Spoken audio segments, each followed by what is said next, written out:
Hey, hope you're all doing well out there. This is your June market review.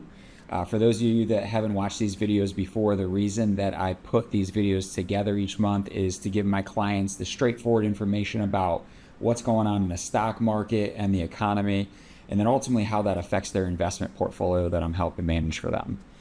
So this past couple months here, markets have definitely rebounded a lot and continued moving higher from the lows in April after the initial tariff announcements.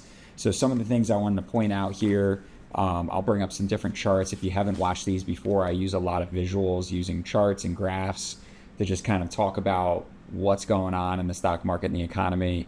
Visuals, I think, just sink in a lot more than me just talking in general about things. So what I'll do is I'll bring up here the first chart that I have, which is just showing all of the different sectors that I use within the sector rotation strategy.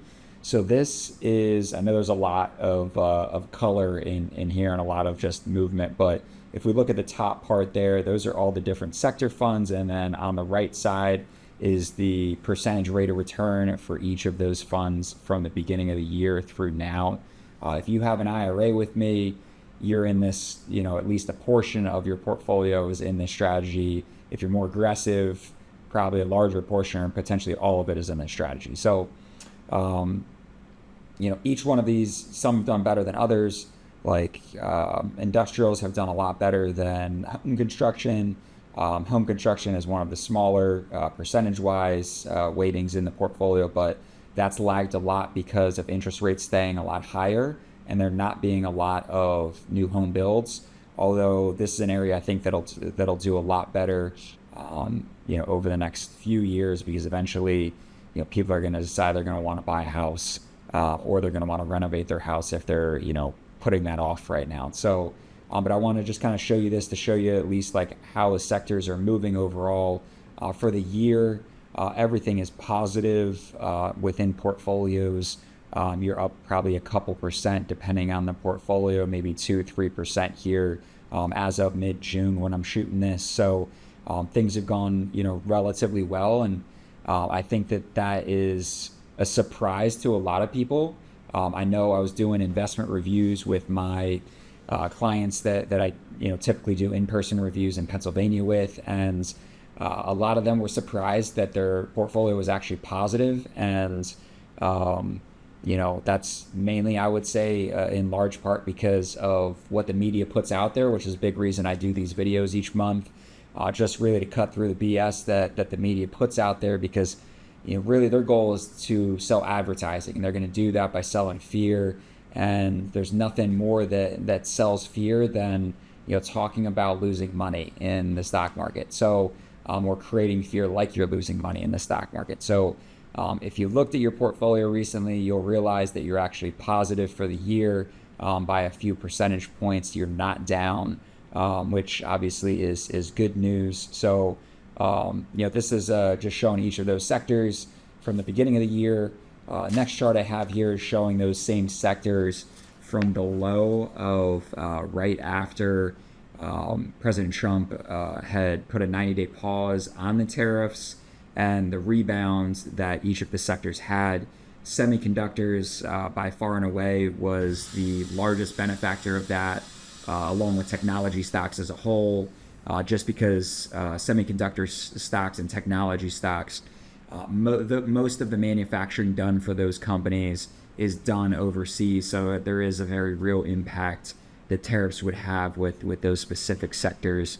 One of the reasons they rebounded so hard, and semiconductors specifically has done extremely well, obviously up 30%. Now that's a smaller portion of the portfolio. It's only about 4% within the sector rotation strategy specifically. So not a huge part, but obviously that's a big mover if right. So another chart that I have, just kind of getting more into economic things. I know I haven't talked a lot in recent videos because I was kind of more addressing market movements and things like that, but I hadn't talked a lot about economic things going on, which this ultimately impacts your guys' portfolio, and give you a little bit deeper insight on kind of where I feel markets are heading based on some of these economic movements. So the first chart that I have is looking at U.S. inflation rates going back over the last decade. So this is shown on the very top chart.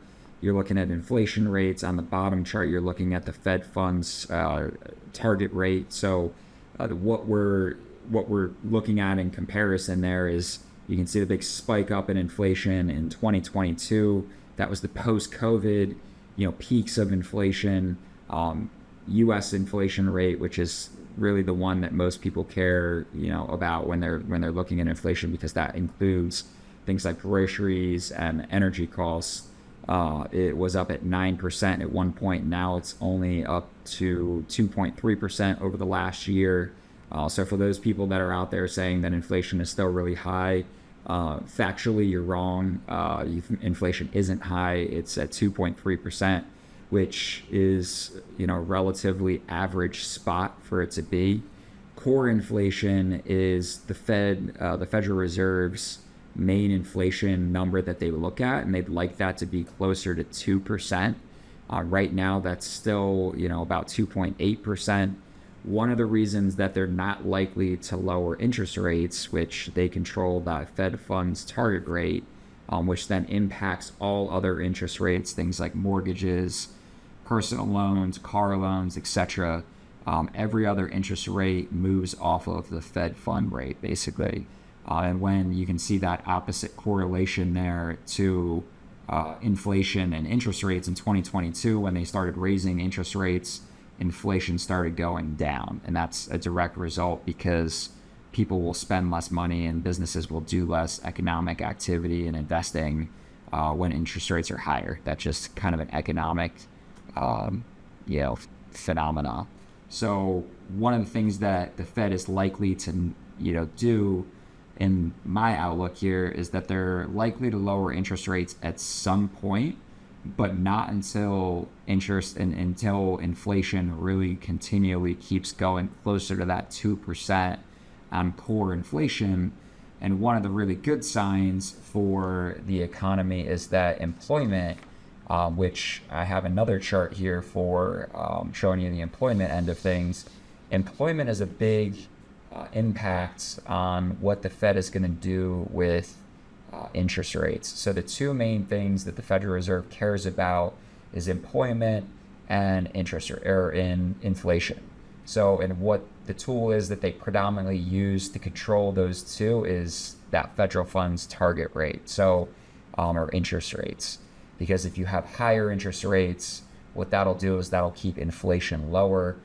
If all of a sudden unemployment rates go up, one of the ways that they can help with lowering unemployment is by lowering interest rates. So they have this fine balancing act where they have to kind of play out, well, where do they keep interest rates to keep unemployment lower, but also keep inflation lower?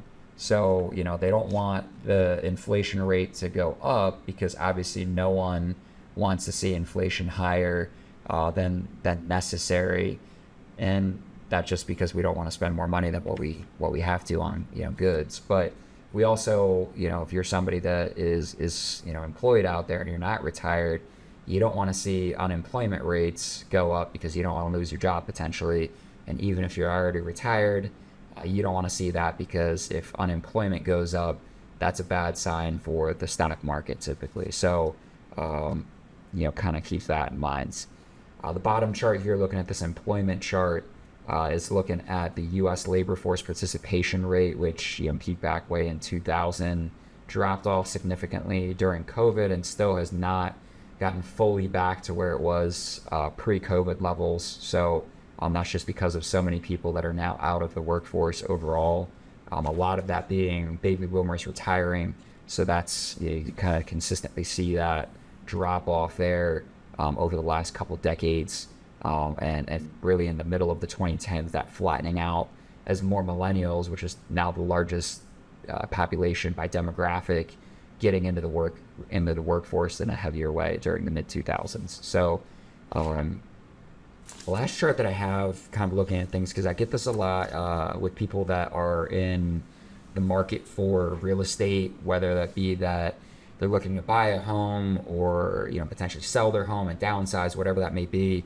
Looking at interest rates on the top for mortgages, and then the middle chart there is the median sale price for new homes, existing homes, and then that bottom chart is the U.S. median sale price for new homes. So right now, we're right near the top ends for all of those.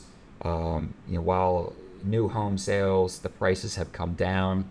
One of the reasons why that home builders fund is down is because that price is down. That'll likely move higher if we get interest rates to drop off even a little bit within mortgages. So you can see the spike up during 2022 when the Fed was raising interest rates. That caused mortgage rates to go up at the very top end for the 15 and the 30-year mortgage. And then where we sit right now with existing homes, they're still at a higher spot. They're not quite at their peak, but not off of it a whole lot either.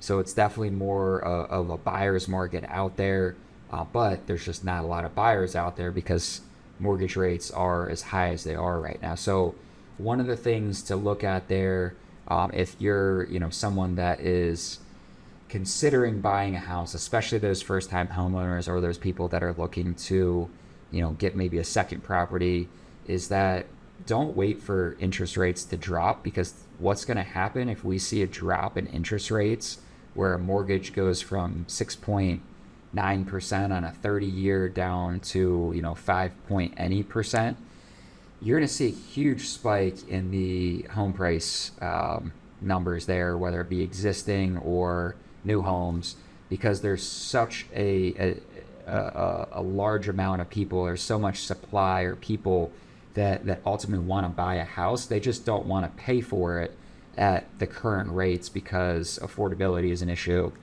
for where they're at right now, because everybody got so accustomed to those low interest rates they were getting from 2010 through really 2022, the very beginning of 2022 at least. So if you're looking to buy, the best thing might be to just get into the market now, because it's a buyer's market, to be able to get a good deal, even if your interest rate is higher, because you'll be able to do as rates come down is you'll be able to refinance as rates come down. So, definitely if you're in that spot where you're a potential first-time homeowner or somebody that's looking to buy that second home, don't wait for rates to drop, because you're going to be sitting there, pretty upset when all of a sudden you see home prices start going back higher. So, be happy to talk with you about that. Obviously, I'm not a realtor.